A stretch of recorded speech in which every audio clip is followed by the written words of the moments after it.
Hello everybody and welcome back to 10 Minute Reviews. This is Jason bringing you today's video.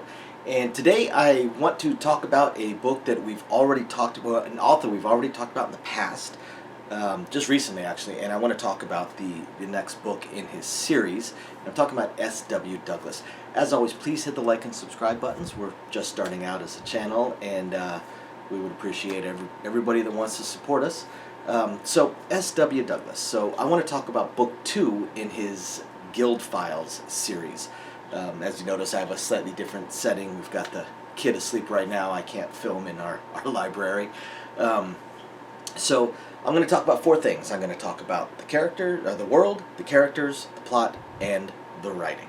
So this book is an interesting sequel because it turns out I first read the first book years ago, and I kept looking. He didn't write another one, and I kind of forgot about it. And then I reread the first book not too long ago, and lo and behold, there's a second and a third book out. So I'll talk about the third one in another video. But unlike most sequels, this is a world sequel, not a character sequel. So first off, talking about the world, I would almost put this world in the dystopian category. It is semi-modern times. It's superhero fiction, so it does have the superpowers and stuff like that.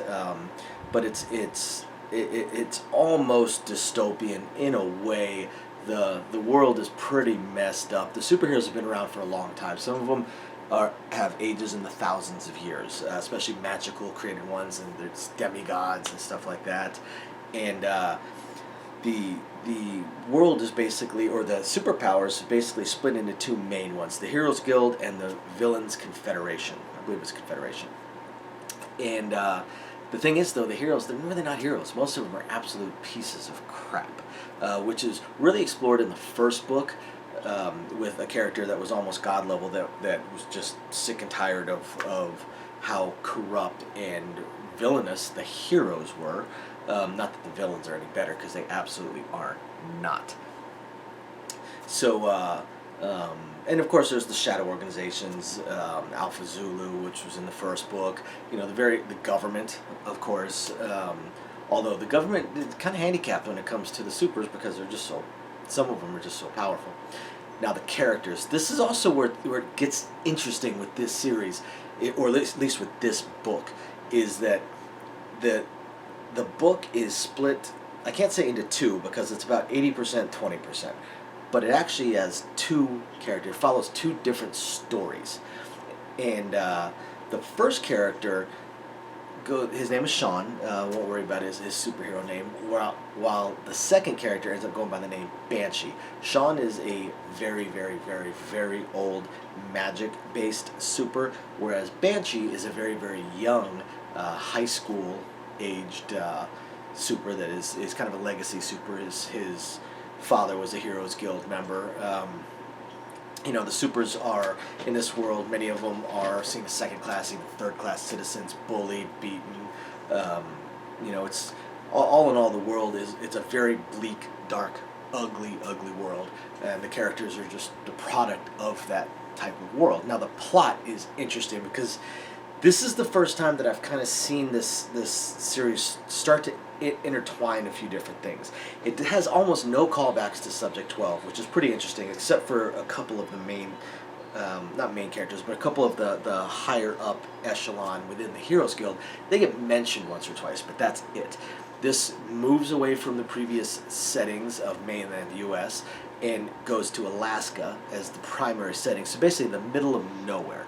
Middle of nowhere, following this magic-based character. Now, it's called the Reagent Protocols because the Heroes Guild has this protocol called the Reagent Protocol, where they take villains who have an opportunity, who might have the right mindset, and give them the opportunity to basically switch sides. They give them it's almost like the French Foreign Legion in a way. In fact, that's even mentioned at one point in the book, that it's very similar to the French Foreign Legion, where you can be a wanted criminal, you can have committed crimes, and you have the opportunity, possibly, if they see potential in you, to change your name and switch it over. Now, Sean, in the first main chunk of the book, is a former Villains Confederation member. Now, he's not the only one that shows up in this book. Of the Alaskan group, of which there's only 4 at the time, one of the other ones is also a former villains confederation, but not quite to the same level as Sean. Sean's power level is extremely high. He's what they call a shadow mage, and the things he can do, and he's the second highest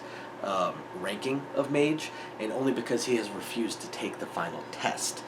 So there's a good chance that he probably is as powerful as it gets as a wizard. His primary antagonist that is hunting him is basically a god, and it's a god-given form based on belief from other peoples.